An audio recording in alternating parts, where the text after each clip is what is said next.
A sloth, a donkey, and a curious human. Send a prompt and see what they're doing. One hits record with a question on his mind. Two brothers pick it up, see what they find. Corn takes his time, Herman's got the facts. Back and forth, they never hold back. My weird prompts, come on in, that's where we begin. My weird prompts, glad you're here. This episode was generated using artificial intelligence. Please verify facts. Hi, Herman and Corin. We had some great episodes yesterday delving deep into ADHD and looking primarily at the different neurotransmitters implicated in it, norepinephrine and dopamine being the heavy hitters. We talked about the chemistry of the disorder, as it were, the neurochemistry, and we mentioned in a couple of times executive function came up, and it's one of those terms, again, like rejection, sensitive dysphoria, that I always felt I kind of understand, but I'm also not really sure precisely what that means. I think because it sounds like you hear executive and you think someone in a business suit. You think about an executive summary before a lengthy report. And I guess I always understood it to mean this is the broad control apparatus for our behavior, what we're focused on doing. And when we think about difficulties with executive function, I predominantly thought about someone who has challenges with getting started on a task or initiating a task. But my understanding is already coming apart at the seams as I begin to explain it, because I realize that I'm not too sure exactly what that means. I'd like to first do two things in this episode, Herman and Corin, that hopefully will be educational material for other people with ADHD who would like to understand this a bit better. The first is understanding what we mean exactly in practice by executive function and impairments in executive function. What would someone with good executive function without ADHD look like? And what would someone with poor executive function look like? And the second thing, in a more practical turn, is one of the things I'd love to discuss about ADHD productivity is we've seen there's no shortage of tools in the market for marketed specifically at ADHDers, and a lot of it is looking at kind of hacks for focus, that aspect of it. And there's one thing that I've often thought would be great. If we start our day with a list of objectives, and this is what I'm going to be working on today. Today, besides work, my objective is to finish putting away. I'm going through basically all I'm decluttering essentially. And I'm not talking about goal setting aspect. I'm talking about something you might call task drift. So let's say that I'm going about my day doing what I planned, and then I come up with a new idea or a new project, and I say, oh wait, this is great. Now those things are very easy trap to fall into. Your brain just kind of carries it. It seems like you're passionate, you've got all the right energy, but it's task drift. Now I've thought about ways that task drift could be avoided, perhaps, and I naturally do tend to gravitate towards computer systems. And all the ideas I had in my own head ended up sounding way too Big Brother for me. Something like you have, I don't know, something that screenshots your computer every 30 minutes, an AI tool, and says, hey, that's not what you're supposed to be working on. And then I thought, there's no way I'm going to feel comfortable using that. Or maybe an app, for example, or that you'd have to write down what you are doing. And again, much as I don't want to be micromanaged by a human, I also don't want to be micromanaged by an AI tool or even a smartphone app. So neither of those sounded to me like really good fits. But I do think there would be value in somehow detecting task drift and thinking about ways maybe there is no good technical answer to this that isn't super invasive and cumbersome, and we just need to develop better mechanisms for avoiding this. So Herman and Corin, let's talk about executive function and ADHD today, and particularly how it relates to productivity and how it might manifest in a failure for us to adhere to the planned tasks that we'd given ourselves on a specific day. Hey everyone, welcome back to my Weird Prompts. We are diving into a topic today that hits home for a lot of people, and honestly, for us too. Today's prompt from Daniel is about the mechanics of executive function and that specific frustrating phenomenon he calls task drift. It is February 26, 26, and it feels like we are finally having a global conversation about how our brains actually handle the deluge of information we deal with every single day. Herman Poppleberry here. And Corn, I am so glad Daniel brought this up because executive function is one of those terms that gets thrown around in productivity circles and clinical psychology constantly, but it is often misunderstood as just being organized or good at using a calendar. It is so much more fundamental than that. It is really about the brain's internal management system. In the last 2 years, especially with the rise of pervasive augmented reality and always on AI assistants, the strain on our executive function has never been higher. We are essentially asking our biological hardware to run software it was never designed for. Right, and it is funny because when you hear executive, you think of someone in a high-rise office making big decisions. But in the brain, it is more about the moment-to-moment regulation. Daniel is asking us to compare what good executive function looks like versus the experience of someone with ADHD, specifically looking at productivity and how we can use technology to help without it feeling like Big Brother is watching over our shoulder. He mentioned that he is tired of tools that treat him like a child or a criminal, just because he got distracted by a Wikipedia rabbit hole about Bronze Age collapse while he was supposed to be filing his taxes. And before we get into the technical solutions, we really need to lay the groundwork for what we are talking about. Executive function is not a single thing. It is a suite of cognitive processes. Think of it like the air traffic control system of the brain. It manages the flow of information, decides which planes or thoughts get to land, which ones stay in a holding pattern, and which ones are cleared for takeoff. That is my first analogy of the day, and I will try to keep them sparse, but it really is the best way to visualize the coordination involved. If the air traffic controller falls asleep or gets overwhelmed, you don't just have delays, you have total gridlock. That makes sense. So, if we are looking at someone with high executive function, the person who actually finishes their to-do list by noon, what is actually happening in their prefrontal cortex when they sit down to work? Well, in a neurotypical brain with strong executive function, several things happen simultaneously. We usually break this down into 7 core pillars. First, there is self-awareness, which is simply the ability to monitor what you are doing while you are doing it. Then there is inhibition, or impulse control. This is the ability to ignore the notification on your phone or the sudden urge to check the weather. Beyond that, you have nonverbal working memory, the ability to hold a mental map of your task, and verbal working memory, which is that internal monologue that talks you through a problem. I definitely have that internal monologue, but sometimes it is just singing a song from a commercial I heard 10 years ago instead of helping me work. That is a classic breakdown of the verbal working memory. The other pillars are emotional regulation, self-motivation, and finally, planning and problem solving. For someone with good executive function, these processes are almost invisible. They just feel like focused work.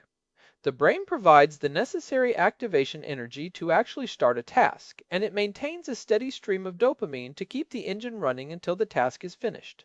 But for someone with ADHD, it is like those systems are constantly misfiring or just not communicating properly. It is not that they don't have an air traffic control tower. It is more like the tower has a spotty radio connection, and the radar keeps glitching out. Precisely. In an ADHD brain, the prefrontal cortex, which is the seat of these executive functions, often has lower levels of dopamine and norepinephrine. We talked about this back in episode 834 when we looked at the chemistry of focus. Because those neurotransmitters are low, the brain's air traffic control tower is understaffed. It cannot effectively filter out the noise. So instead of a clear priority list, every single stimulus, a bird outside, a new idea for a project, a slight feeling of hunger, all of them are screaming for attention with the same intensity. There is no volume knob for the world, everything is turned up to 11. This leads directly into what Daniel called task drift. I love that term. It is not just being distracted by something external. It is the internal drift where a new idea feels so much more compelling than the current task that you just sort of float away from what you were supposed to be doing. You don't even realize you have left the original task until you are 45 minutes into a deep dive on the history of salt. Task drift is a perfect description. Clinically, we might look at it as a failure of goal-directed persistence. In a neurotypical person, once a goal is set, the brain maintains a sort of internal tension that keeps you anchored to that goal. It is like a rubber band stretching from you to the finish line.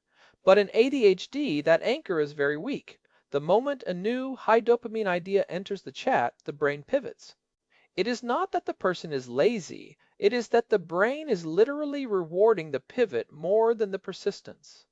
The brain thinks, hey, this new idea about salt is interesting and provides immediate dopamine, whereas this spreadsheet provides zero dopamine and actually feels physically painful to look at. I see this a lot in the tech world, and I know Daniel does too. You start out writing a piece of documentation, and then you realize you could automate the documentation process, and 3 hours later you are deep in a GitHub repository for a tool you did not even know existed, and the original document is still a blank page. You have technically been very productive, but you haven't done the thing you were actually supposed to do. That is the classic ADHD trap. It is the pursuit of the novel over the necessary. And it is actually related to what we discussed in episode 833 about the spiky profile. People with ADHD often have these incredible peaks of ability in areas of high interest, but deep valleys in executive function. So, when a new idea hits, it is usually in one of those high interest zones. The brain says, oh, this is exciting. This is where we are talented. Let's go there, rather than staying in the valley of the boring administrative task. It is a search for competence and stimulation in a world that often feels mundane. So how do we bridge that gap? Daniel mentioned that a lot of the current tools feel too intrusive. He used the example of an artificial intelligence tool taking screenshots every 30 minutes to tell you that you are off task. I agree with him. That sounds like a nightmare. It creates this sense of shame and surveillance that usually backfires for neurodivergent people. If I know a computer is judging me, I am just going to get anxious, and anxiety is the ultimate executive function killer. Oh, absolutely. Shame is the enemy of executive function. When you feel judged, your cortisol levels rise, which further impairs the prefrontal cortex. It is a vicious cycle. If a tool makes you feel like you are being watched by a disappointed boss, you are going to avoid using that tool entirely, or you will find clever ways to subvert it. We need solutions that act as a scaffold, not a prison. A scaffold is something you lean on while you build. A prison is something that keeps you trapped in a rigid structure. I like that distinction. A scaffold helps you reach higher, but you are still the one doing the work. It supports the structure you are building. So, what does a non-intrusive scaffold look like in a technical sense? Especially now that we have better haptic tech and more subtle AI integration than we did even a year ago. Well, we can look at things like ambient awareness and haptic feedback. Instead of a pop-up that says, stop what you are doing, you are failing. Imagine a subtle light on your desk that shifts from green to a soft amber when it detects that you have moved away from your primary designated applications for more than 10 minutes. It is not a command, it is a gentle nudge to the working memory. It says, hey, remember that goal we had? It is a visual cue that replaces the missing internal anchor. That is interesting because it bypasses the shame and goes straight to the reminder function. It is basically an externalized version of that internal observer that is missing. It is like having a friend tap you on the shoulder and say, hey, weren't we talking about the budget? Another approach is what some developers are calling low-resolution monitoring. Instead of screenshots, the system just monitors the category of activity. If you are a developer and you are suddenly in a browser looking at travel sites for 40 minutes, the system could provide a small haptic pulse on a wearable device, like a smartwatch or even a haptic ring. It is a private, physical sensation that grounds you back in the physical world and prompts a moment of metacognition. Metacognition being the ability to think about your own thinking. That is really the core of what is impaired in task drift, right? You lose the awareness that you have drifted until you are miles away from the shore. You are so deep in the salt history that you have forgotten you even have a job. That is a great way to put it. People with strong executive function have a very active internal observer. They notice the drift almost immediately and pull themselves back. For someone with ADHD, that internal observer is often asleep on the job. So, The technology needs to gently wake up the observer without scolding them. It is about providing the signal that the brain isn't generating on its own. I also think there is a lot of potential in how we structure our digital environments. We talk about this in the context of autonomous scheduling agents in episode 459. If the system knows your objectives for the day, it can help curate your environment. For example, if your objective is deep work on a specific project, your operating system could automatically hide any apps or browser tabs that are not tagged as relevant to that project. It is not that you cannot access them, but the friction of having to actively unhide them is often enough to stop the task drift before it starts. Friction is a powerful tool. In the neurotypical world, we often try to remove all friction. We want everything to be one click away. But for the ADHD brain, intentional friction is a godsend. It gives the brain that extra 2 seconds to realize, oh, I am about to go down a rabbit hole. Do I actually want to do this? It creates a choice point where there was previously just an impulse.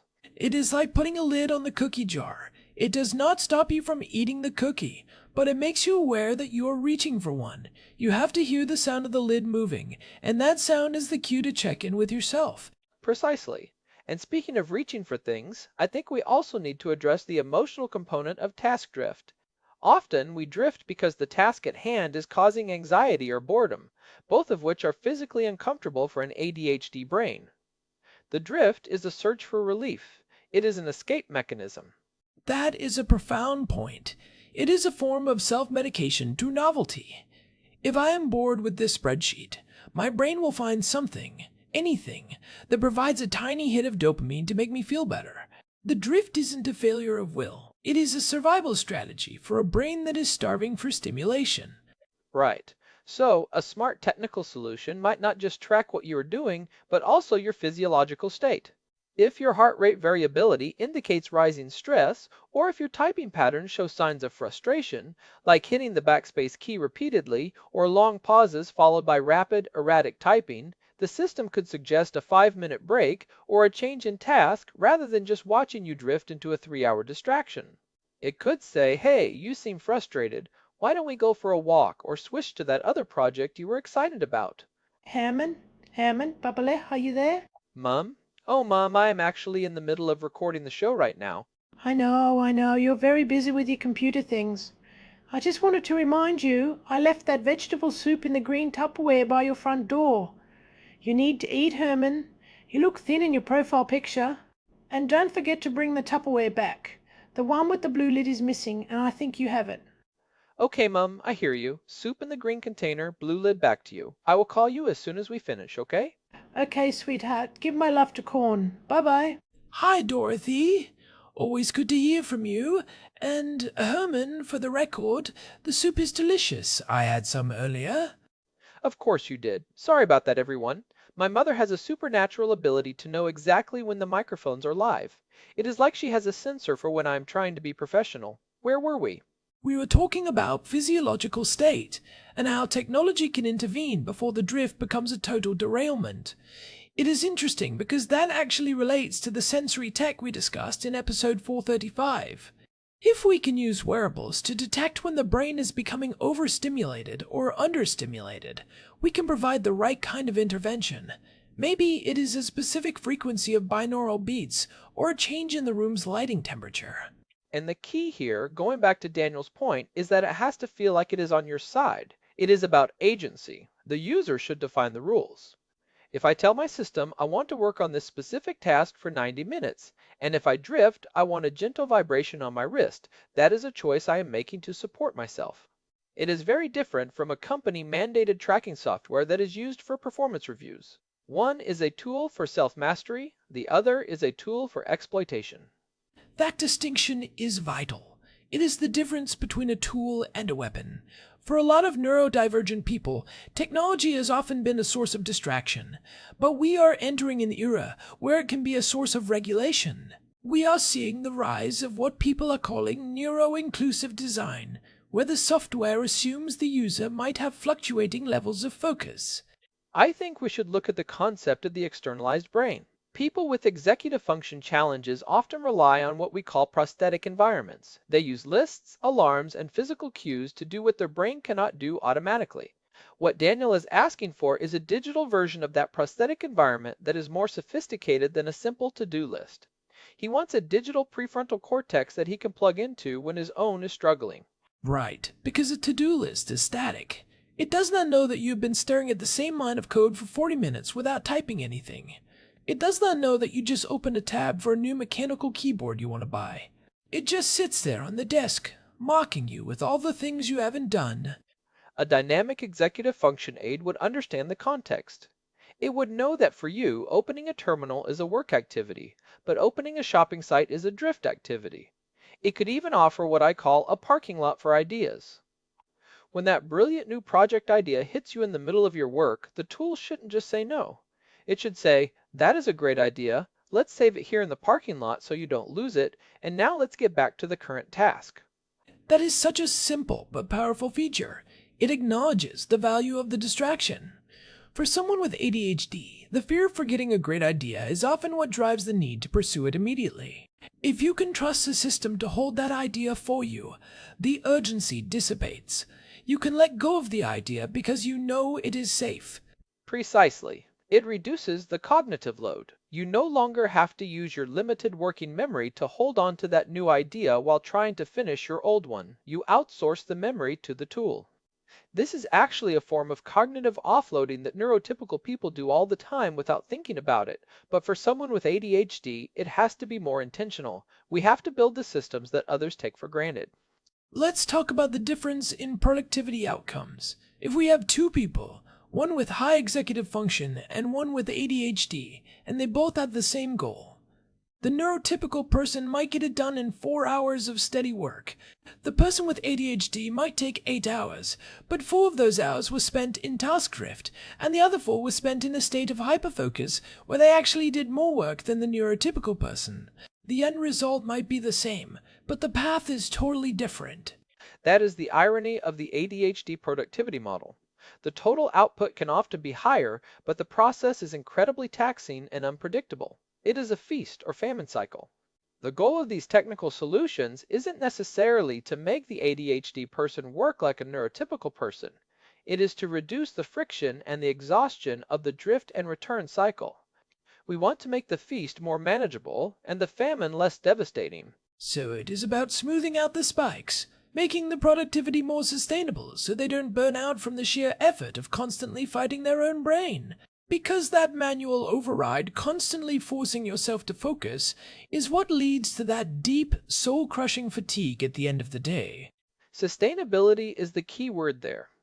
We see so many people with ADHD who are high achievers but are constantly on the edge of total collapse because their executive function is running on manual override all day, every day. That is exhausting. It is like driving a car where you have to manually control the fuel injection and the timing of the spark plugs instead of just hitting the gas. That is my second analogy, and I think it illustrates the point perfectly. You can get the car to move, but you are going to be exhausted by the time you get to the grocery store. I will allow it, especially since it hits on that feeling of manual labor that comes with focus for some people. So, Daniel's question about avoiding intrusive tech, we have talked about haptics, ambient light, and friction. What about the role of artificial intelligence in actually helping to break down tasks? Because often the drift starts because the task is just too big and scary. This is where it gets really exciting. One of the biggest hurdles for executive function is the wall of awful, which we talked about in episode 459. It is that feeling of being overwhelmed by a large, vague task. The brain doesn't know where to start, so it just shuts down or drifts to something easy. An AI agent could take a prompt like, write the quarterly report and instantly break it down into 10 tiny manageable steps. It takes away the executive burden of planning and sequencing. And if the AI knows your history, it can even predict which steps are likely to cause you to drift. It might say, okay, for this step, you need to go into the database, which usually distracts you with interesting data points, so I will pull the specific data for you and present it here so you don't have to leave the document. It is like a caddy in golf, handing you the right club so you don't have to go back to the bag and get distracted by the shiny new putter. That is brilliant. That is proactive executive support. It is anticipating the cognitive pitfalls and building a bridge over them. It is not monitoring you, it is collaborating with you. It is acting as a sort of digital executive assistant that understands your specific neurobiology. It knows that your brain is a high-performance engine that sometimes has trouble with the starter motor. I think that is the direction we need to go, moving away from surveillance and toward partnership. Daniel, I think your instinct to avoid the big brother stuff is spot on. The best tech for this will be the stuff that feels like an extension of our own intention, not a supervisor looking over our shoulder. We want tools that empower us, not tools that police us. I agree, and it is important to remember that these tools are not just for people with a diagnosis. In our modern, hyper-connected world, everyone's executive function is under assault. We are all living in an environment that is designed to trigger task drift, notifications, infinite scrolls, clickbait. The entire attention economy is basically an anti-executive function machine. It is a billion-dollar industry designed to break your focus. That is a scary but accurate thought. We are all becoming a little more ADHD because of our environment. Our brains are being rewired by the very tools we use to communicate and work. So these solutions, while vital for neurodivergent people, are actually going to be useful for everyone who wants to reclaim their focus and their time. It is about cognitive sovereignty, the ability to decide where your attention goes and to have the tools to enforce that decision. Whether that is through haptic feedback, intentional friction, or AI-driven task decomposition, the goal is the same, to give the individual control over their own mental space. We are moving toward a future where we can customize our cognitive environment just as easily as we customize our physical one. So, to summarize for Daniel and everyone else listening, executive function is the brain's management system, and in ADHD, that system is under-resourced, leading to task drift. But we can use technology to externalize those functions. The key is to use nudges rather than commands, friction rather than blocks, and partnership rather than surveillance. We need to build systems that respect our humanity and our neurodiversity. And to always remember that a little bit of drift is part of the creative process. Sometimes the best ideas come from that accidental detour. The goal isn't to become a robot or a perfectly efficient machine. It is to make sure that the drift doesn't carry you so far away that you can't find your way back to what matters. It is about having a compass, not a leash. Well said. This has been a deep dive, and I feel like we have only scratched the surface of how these tools might evolve. As we move further into 26, I expect we will see even more innovative ways to support the human brain. If you want to dig deeper into the science of the ADHD brain, definitely go back and listen to episode 834. It provides the chemical context for everything we talked about today, including a deep dive into the role of the cerebellum. And if you are struggling with the timing side of things, episode 833 on the spiky profile and the neurodivergent time code is a great companion to this discussion.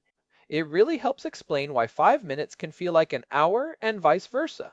It is all about the internal perception of time, which is another key executive function.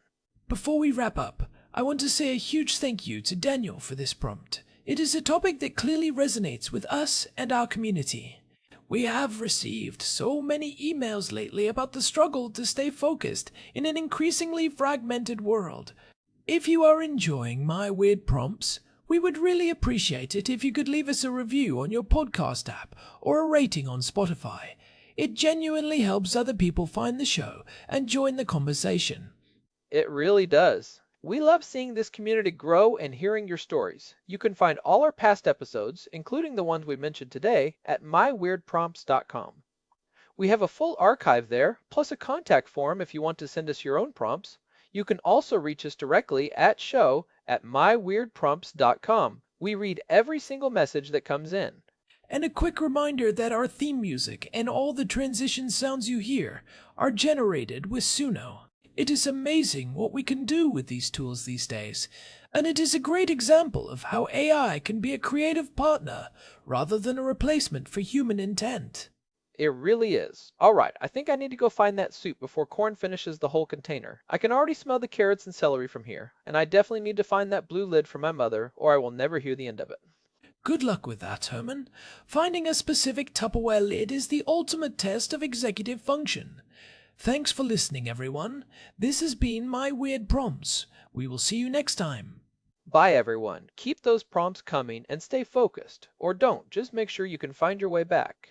This episode was generated using Gemini Flash 3. Text-to-speech engine was Chatterbox. Thanks for listening to our show, my weird prompts, where our thoughts go from slow takes to facts on cue. We change and follow through. My weird prompts, that's the flows from slow